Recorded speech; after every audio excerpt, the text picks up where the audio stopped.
The fake HOA cop had a gun pointed at my wife's face right there in our driveway. I should have run outside. I should have called 911. I should have done anything except stand frozen coffee dripping off my keyboard while this lunatic in a golf cart threatened Claire over some ridiculous neighborhood badge. And then, in 3 seconds, that felt like slow motion. My wife disarmed him, dismantled his weapon like it was a toy, and had him face down on the pavement before I even realized I was holding my breath. That was the moment everything I thought I knew about my marriage, my neighborhood, and the people running it came crashing down. Let me back up. My name's Logan Murphy. I'm 39. I work from home designing logos for small businesses, and I thought moving to Crestwood, Florida would be a quiet suburban dream. Perfect lawns, white picket fences, neighbors who complain if your trash can is 2 inches out of place. That kind of boring. My wife Claire teaches corporate fitness classes, or at least that's what I believed until that morning. I never imagined yoga instructor also meant capable of dismantling a loaded firearm with one hand. Apparently, I'd been clueless. The guy with the gun. His name was Danny Stone. He wore a tactical vest over a golf shirt, Bluetooth in his ear, and had plastered Comic Sans Crestwood Safety Patrol stickers all over his golf cart. If it weren't for the very real gun in his hand, the whole scene would have been comical. But it wasn't funny when he barked about residential verification and citizens' arrest powers like he was deputized by the Constitution itself. Claire asked him calmly, "What legal authority do you even have?" That's when his face turned red and he waved the gun, and that's when she made her move forward, not backward. 3 seconds later, Danny was humiliated. Gun parts scattered across our lawn like confetti. Neighbors gawked. Mrs. Patterson next door had her jaw practically hitting the grass. Bob Martinez retired. Mechanic muttered, "Finally, someone with sense." And then, right on cue, Jennifer Smith rolled up in her pristine white SUV, emergency flashers blinking like this was a natural disaster. Jennifer, our HOA president, hair perfectly sprayed into place, smile sharp as glass. She swept in with laminated badges, official-looking paperwork, and the kind of false authority that makes your stomach twist. She insisted Danny was just overzealous during a training drill. A drill with a loaded gun. She explained they'd contracted with a company called Crestwood Security Solutions. I didn't know it yet, but that fake name would unravel everything. At first I wanted to believe her. Maybe it was just a mix-up. But then a certified letter arrived in my mailbox, a $1,000 fine for interfering with community safety protocols and harassing authorized personnel. My neighbors got similar notices. Mrs. Patterson fined for encouraging disruptive behavior because she'd been standing in her yard. Bob fined for moral support. Even the mailman got dinged. Jennifer was fining everyone who'd witnessed the incident, spinning reality into her own power play. That's when I started digging. Turns out Crestwood Security Solutions didn't exist. No website, no license, no registration. Nothing. But our HOA had been paying them $3,000 a month for 18 months, $54,000 funneled into thin air. Meanwhile, Danny, the unemployed wannabe cop, was suddenly driving a brand new truck, buying multiple firearms, and living in a luxury apartment. All courtesy of this company.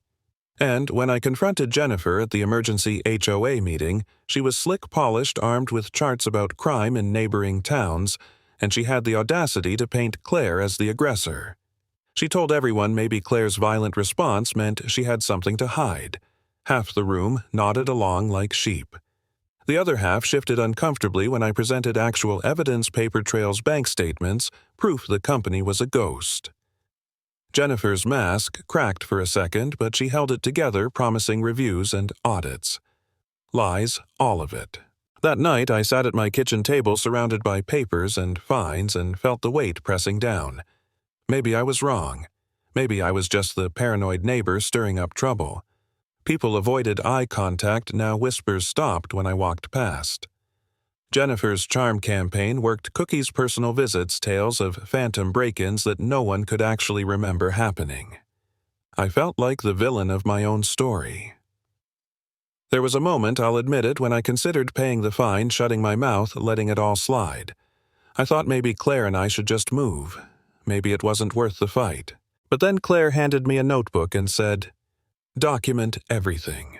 Her voice was calm, steady. She checked the locks, circled the house like she was surveying a battlefield, and referred to our home as a perimeter. My fitness instructor wife was suddenly talking like a soldier, and when I stumbled across Jennifer's handwritten target list, my blood ran cold.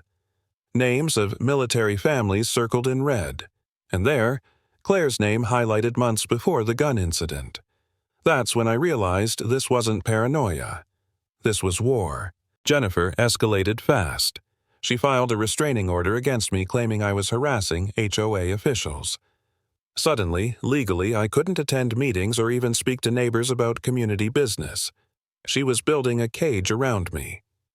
And then came the night when 3 figures in dark clothing crept toward our house at 2 a.m., moving with precision no amateur HOA thug should have. The alarm screamed. I stumbled out of bed, but Claire was already moving pulling gear out of hidden compartments I didn't even know existed in our bedroom furniture. She shoved a phone into my hand. "Call 911. Safe room. Now." We had a safe room since when? Before I could argue, she was gone. What followed was like watching an action movie unfold in my own house. Claire intercepted the first intruder in our kitchen using a coffee mug and the island counter to disarm and restrain him in seconds. The second barely made it through the living room before she flipped him over our couch and zip-tied him like a delivery package. The third tried to retreat, but she was faster, cutting him off in the driveway and dropping him to the pavement before the police even arrived. My wife didn't hesitate. She didn't flinch. She moved like someone who'd been trained for this her whole life. When the sheriff showed up, confusion gave way to shock. Claire calmly identified herself not as a fitness instructor, not as a contractor, but as Sergeant Claire Murphy, former Army Special Operations. The invaders spat out something chilling before being hauled off. "You can't hide forever, Sergeant Murphy. We know why you're here." That was the moment the curtain dropped and the truth slammed into me. My wife wasn't just tough. She was still active, still part of something I couldn't wrap my head around. And Jennifer. She wasn't just an overbearing HOA president. She was tied into a network targeting military families, stealing money, weaponizing neighborhoods, feeding classified information to God knows who. Federal agents moved in fast after the attack. Jennifer was arrested at dawn, caught with fake IDs, surveillance files, and communications linking her to a larger extremist web. Danny folded under questioning, admitting she'd been recruiting unemployed men, feeding them guns, grooming them for something bigger than our quiet cul-de-sac. It wasn't about HOA fines anymore. It was about intelligence leverage and destroying the very people sworn to defend this country. And me, I'd just been collateral damage until Claire turned the tables. I remember standing on my porch as the FBI hauled Jennifer away in handcuffs, her perfect smile gone, her mask shattered. Neighbors stared, some ashamed they'd believed her lies, others just stunned to learn the truth. I wasn't relieved, not exactly. I was exhausted, hollow angry that it had taken so long for anyone to see what was happening right under their noses. But in that moment, watching Jennifer's empire of fear collapse, I finally understood what Claire meant when she'd said threatening her was like poking a sleeping tiger. Sometimes the most dangerous battles aren't fought overseas or in headlines.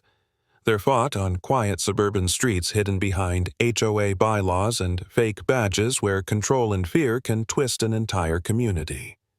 And the lesson I'll never forget: never underestimate who your neighbor really is or what they're capable of.